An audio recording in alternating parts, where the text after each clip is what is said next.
7 o'clock. Conservative rebels reportedly expect a confidence vote in the Prime Minister to be announced this morning. They believe the threshold of 54 Tory MPs writing a letter to senior backbencher Sir Graham Brady has now been reached. The Guardian's political correspondent Aubrey Allegretti says some may have been swayed by seeing Boris Johnson face booing by crowds at the Platinum Jubilee celebrations. I'm sure the Prime Minister still has that ringing in his ears as he comes back to Westminster. I'm sure some MPs will have looked at that video too and started getting slightly worried that the man that they held in such high regard as being this huge electoral asset may no longer be the said electoral asset they thought he previously was. And the Labour leader Sir Keir Starmer will be taking your calls on LBC this morning from 9 o'clock with Nick Ferrari at breakfast. Londoners are being urged to avoid the tube network as the strike gets underway. Members of the RMT union are walking out in a row over jobs and pensions. LBC's Charlotte Lynch reports from Victoria Station. Commuters like these are braced for rush hour misery. Some tube services won't run at all, and most stations in central and south London will be closed. I'm going to get a bus to, luckily the bus number 2 goes all the way to where I need to go anyway, so... How are you feeling about it though? That's a bit damp, isn't it? But yeah, just got to get on with it. TfL has apologised. It's telling people not to try and travel on the tube. Britain's to send long-range missiles to Ukraine for the first time since Russia's invasion. They can fire rockets up to 50 miles, a longer range than any missile technology currently in use in the war. At the weekend, Russia struck the outskirts of Kiev for the first time since April. The Queen says she is humbled and deeply touched that so many people took part in marking her Platinum Jubilee. As 4 days of celebrations concluded, Her Majesty appeared on the balcony of Buckingham Palace with senior members of her family. Wales have qualified for the World Cup for the first time in 64 years. They're into the finals in Qatar after a 1-0 win over Ukraine in their playoff final last night. I'm excited. I'm going to book my flights probably next week and I can't wait. Ecstatic. I honestly didn't think in my lifetime, even though I'm 26, that this wouldn't ever happen. Ever. Absolutely ecstatic. I'll be 64 in June, so I waited. The last time we were there was when I was born. Rob Page's side join England, the USA and Iran in Group B. In the city, the FTSE 100 will reopen at 75.32 after closing down 74 points before the Jubilee Bank holiday, and the pound buys $1.25 and €1.16. LBC weather: much of England and Wales will start cloudy with outbreaks of rain and drizzle. Elsewhere, dry with sunny spells, cloud and rain into the far southwest later, and a high of 20 degrees. From Global's newsroom for LBC, I'm Simon Conway. In the trade, get quality timber at Wickes. Pick up 2.4 metre Studworth CLS timber from £4.28 as a Trade Pro member. Terms apply.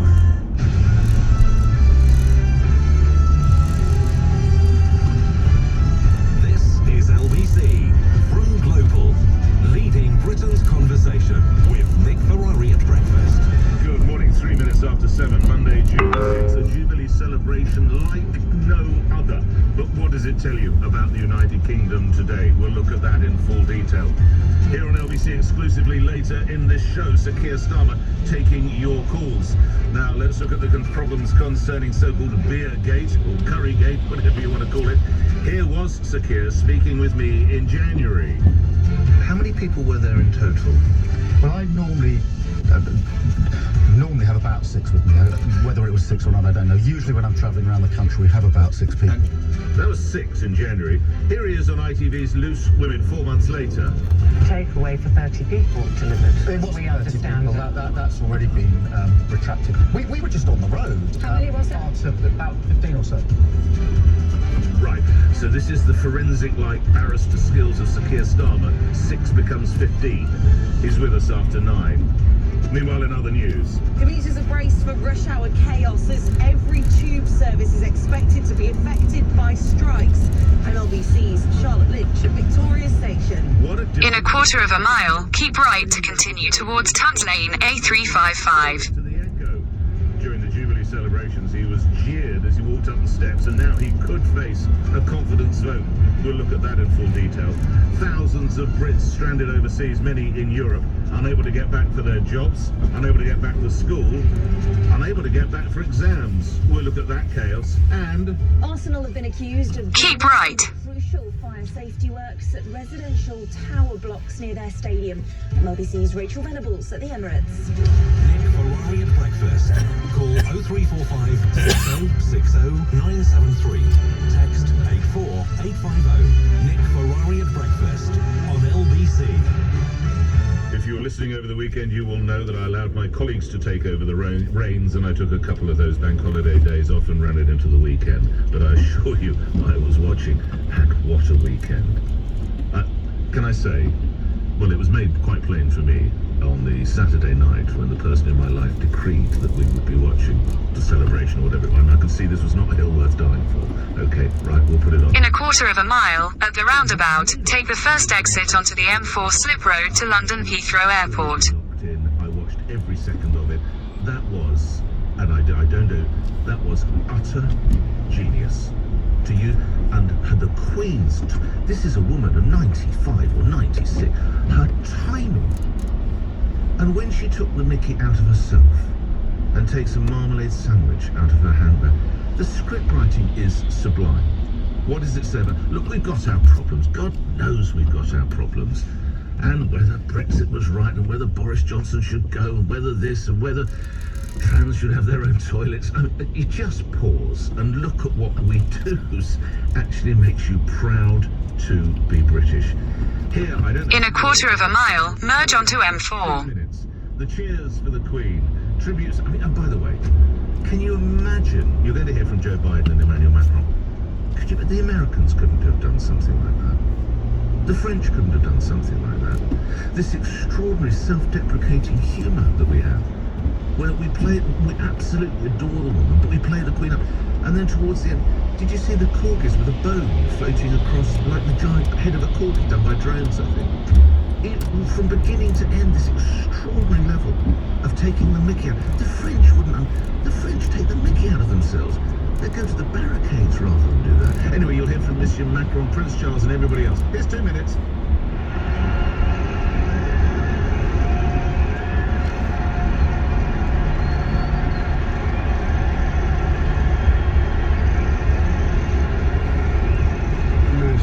Congratulations on your Platinum Jubilee. For 70 years, you've inspired people with your selfless devotion and service to the people of the United Kingdom and the Commonwealth. Your life has been a gift, not just to the United Kingdom, but to the world. And it is with gratitude for your leadership that I say, may the light of your crown continue to reign supreme. This year, the 70th of your reign, we celebrate your achievements.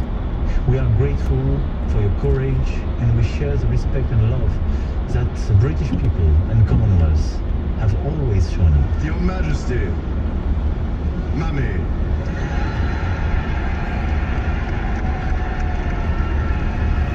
The scale of this evening's celebration and the outpouring of warmth and affection over this whole Jubilee weekend is our way of saying thank you. The camaraderie and the atmosphere's been lovely, you know, from helping each other put the tents up. Well, I'm a royalist. I've been coming for years and years. I never miss anything. Such an important one-off occasion as well, 70 years. What kind of an achievement is that? Absolutely amazing. And it was fabulous to see the Queen come out. Yeah, it was. It was really cool to be up there and see her. It was amazing. It was fantastic. Just the best day to be amongst it. Very emotional, actually. Thank you. To celebrate with my friend. She's given up her whole life for the country. Tea? Oh, yes, please. Perhaps you would like a marmalade sandwich. I always eat one for emergencies. So do I. I keep mine in here. For later.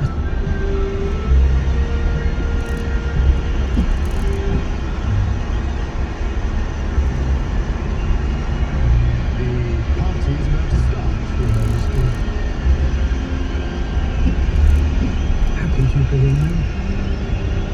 and thank you for everything. That's very kind. It doesn't get better than that. Historian's perspective in just a moment from Sir Anthony Selden. But first, a roundup from the Royalist Royal commentator, Phil Dampier, Royal author, broadcaster and commentator. What we must go to first, of course, Phil, the health of the Queen. We didn't see perhaps as much as we wanted, but by God, she put in a performance. Morning, Phil. Yeah, good morning, Nick. No, the icing on the cake was the fact that she was able to appear. We saw her 3 times on the first day, twice on the balcony, trooping the colour, and then lighting that beacon in the evening. And then to be honest, I didn't think she was going to turn up yesterday, but to see her on the balcony at the end, it was absolutely fantastic. I mean, I think it shows that she's not in too bad health. She's just got these mobility problems. She can't stand for long. But it was an amazing 4 days. I'm so glad you didn't miss it. And I feel sorry for anyone who didn't see it or anyone who didn't enjoy it. I'm on cloud 9, of course, because I'm trying to get onto my publisher to reproduce What's in the Queen's Handbag with an extra chapter, now that we know that she has marmalade sandwiches in there. It was fantastic, wasn't it? When she started tapping away on the teacups to We Will Rock You by Queen, I mean, it really was. I actually sat there thinking, this is our head of state, you know, spreading joy and happiness, uniting the country, everyone's enjoying it, and then you've got that What's it in the Kremlin, raining death and destruction on people. And I know which one I prefer, and you couldn't get a greater contrast, really, between good and evil. Well said. Who are the modernising forces or influences? Who would be suggesting to Her Majesty, why don't we look at doing something with Paddington Bear? Because I hear that, neither Charles nor William was even aware of the gag. No, well, it would have been a courtier. It would have been an idea put to her, just as it was with the spoof of the Olympics in 2012. Yeah, when she parachuted into the opening ceremony, and it just goes to show you what a fantastic sense of humour she had. But at the end, there was a serious message when she stood there with Charles and Camilla and with William and Kate and their kids. You know, this is the future of the monarchy. If you want it to continue, we've got 3 kings in waiting. So, you know, it was fantastic. 18 million people out having street parties yesterday. Who else could unite people like that? Phil Dampier, redo that book, as you say, What's in the Queen's Handbag, we now know. I don't need to buy it, Phil.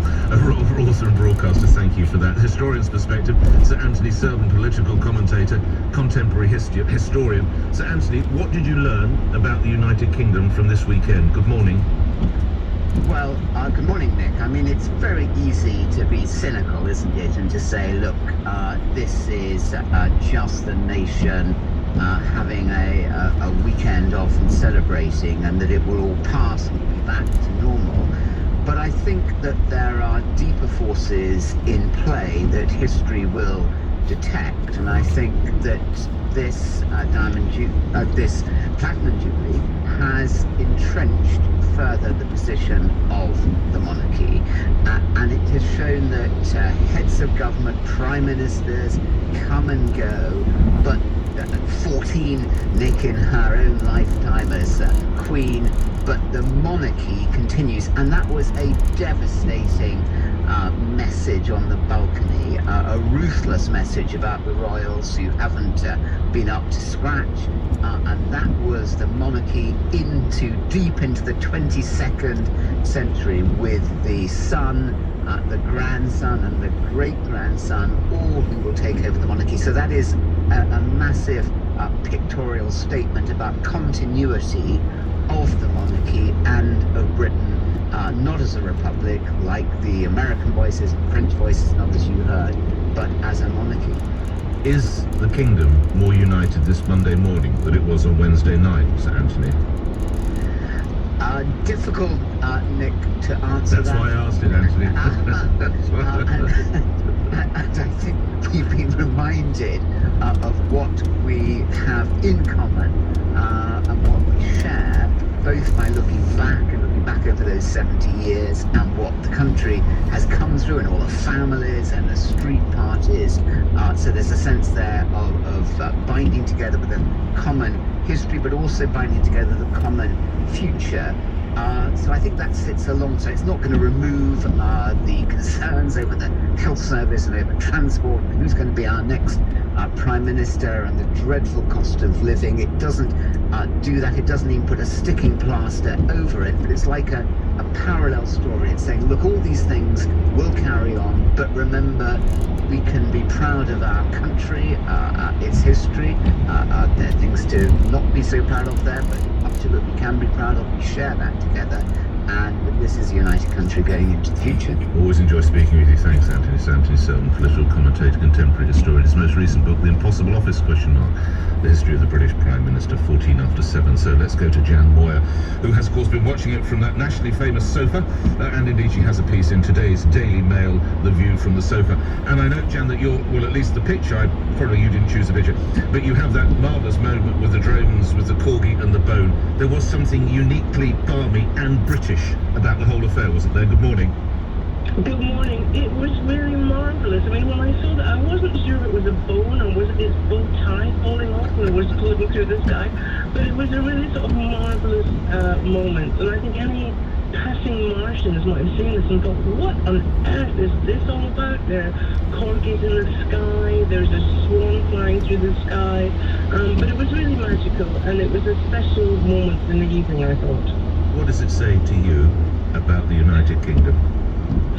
I think it says that despite everything we've been through, and goodness knows there hasn't been much to celebrate over these last few years, but these shared moments of national unity are still something to be treasured.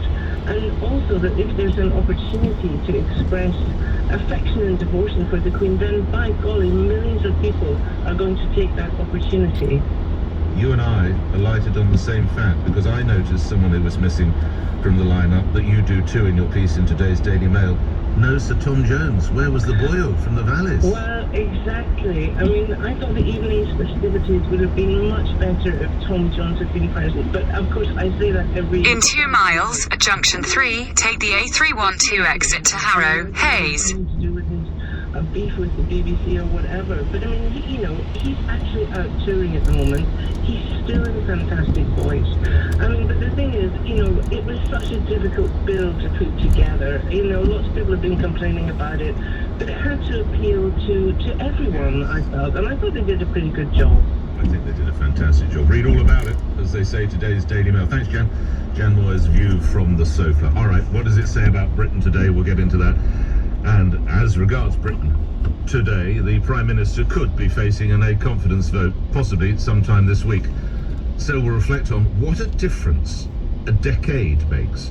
I take you back to 2012, the London Olympics. The crowds cheering then Mayor Boris Johnson as he stood alongside then Prime Minister David Cameron, and Boris got all the acclaim. Thank you very much.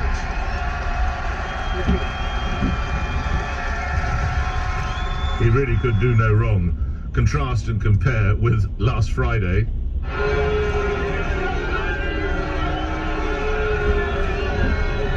Yes, what a difference a decade makes. We'll look at that after this. The 7:15 LBC News headlines are read by Simon Conway.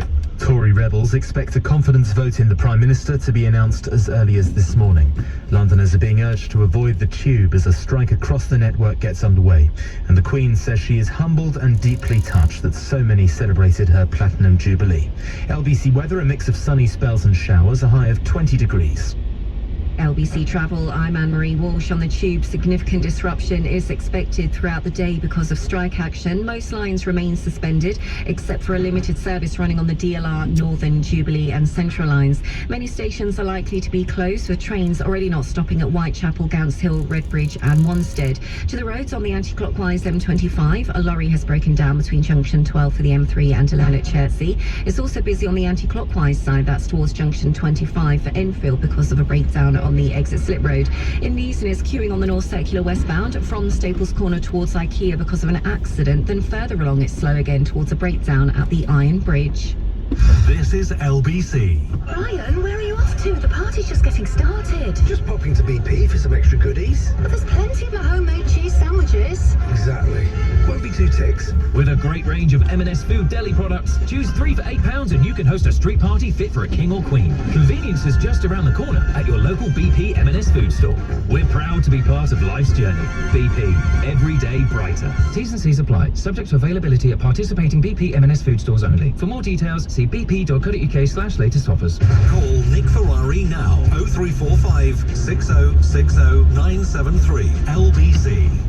Where you from? Join me, Lily Almond, on my new podcast, Where You From, where I speak to big names about the intent behind that question. Listen and subscribe on Global Player. The Sky Connect summer sale is now on. Get Advantage Pro at our lowest monthly price this year, just $24.95. That's super fast business broadband with 4G internet backup for an ultra-reliable connection that won't let you down at a price that won't go up, thanks to no in-contract price rises, guaranteed. Switch and save today in the Sky Connect summer sale. Visit skyconnect.uk.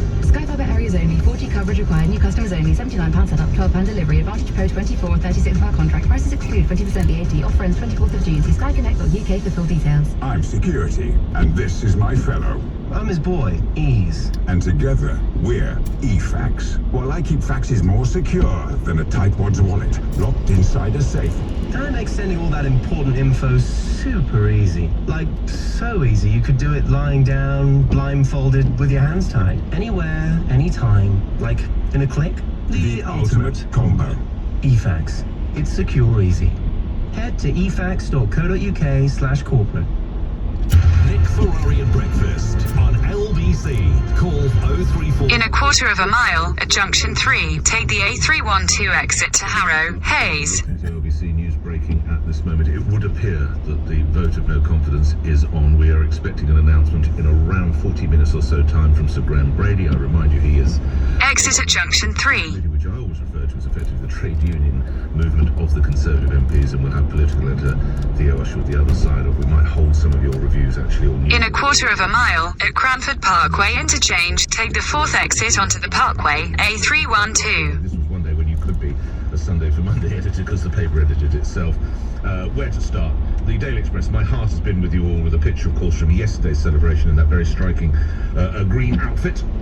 My heart has been with you all is also the front page of the Daily Mail. The Times does one of those wraparounds. Remember we talked about 10 years ago during the Olympics when it was also successful for them, it was also successful for Boris Johnson. So the wraparound has that picture again of her in that green outfit. My heart is with you all, and that is also the line that's taken by the LBC News website as well, which has a picture of the balcony referencing, I think Sir Anthony Seldon, or it was Jan Moy saying that the firm is very strong because there's that balcony shot with not one, not two, but 3 men, 3 heirs ready for succession. The royal family is going nowhere. There's the Mirror. My heart is with you all. The Sun, surprisingly, a Platinum Jubilee souvenir edition. I love the idea that newspaper editors still think, oh, you know what I'm going to do? Look at this, love. I must put it away for the grandchildren. I must put my... But we've all done it. I've done souvenir editions as well. You think that everybody cares. I don't know. Anyway, they've done perfect with the ER, as in Elizabeth Regina and the 2... Exit the roundabout onto the Parkway. The eye looks a bit busy, actually, but they do get the 2 key stories. There we are, the new firm, and there we are. You have obviously the Queen and Prince Charles and Prince William, Prince Alden. Continue on the Parkway for 1 mile. Toxic for Tories, that's something we'll have more on. Madge Ickle is the front page of the Metro. The great, the joy of having a broadsheet front page to play with. There we are, massive picture from yesterday of the Queen. While I may not have attended every event in person, my heart has been with you all. There we are. And unsurprisingly, and rightly for its readership, the Guardian splits its front page as well. It has that picture, but it also says Johnson allies accept vote of no confidence in PM is close, which leads me neatly into getting Theo ushered into the conversation. Theo, you came in with the last 5 or 6 minutes. We got developments on this. It does. It appears, good morning, Nick, that we have a no confidence vote nailed on. It could that announcement come from Sir Graham Brady, the chairman of the 1922 committee, in the next 40 minutes or so, just waiting to get confirmation on that. Of course, many backbenchers, Conservative backbenchers, feeling the Prime Minister is now a liability rather than an election-winning asset. And this is borne out by the polling from the likes of James Johnson, who's in charge of monitoring public opinion for Theresa May. Boris Johnson's ratings are really bad. They're around about the sort of net minus 35 mark or so. No other PM has been this unpopular this far into their term. So it's pretty dire polling news for Boris Johnson. Boris Johnson used to be a real asset in the 2019 general election. That really does, looking at everything we see, polling, but also real results in the local elections, he seems to have become a disadvantage instead. Now, at the weekend, polling for the by-elections found that Wakefield was all but lost to Labour Keir Starmer's party now has a 20-point lead in the Yorkshire seat. Meanwhile, in Tiverton and Honiton, where the Tories are defending a majority of more than 24,000, the polls suggest the Lib Dems could win that on June the 23rd. A 13-point list of talking points circulated amongst the rebels at the weekend also mentioned this as a reason to drop the PM.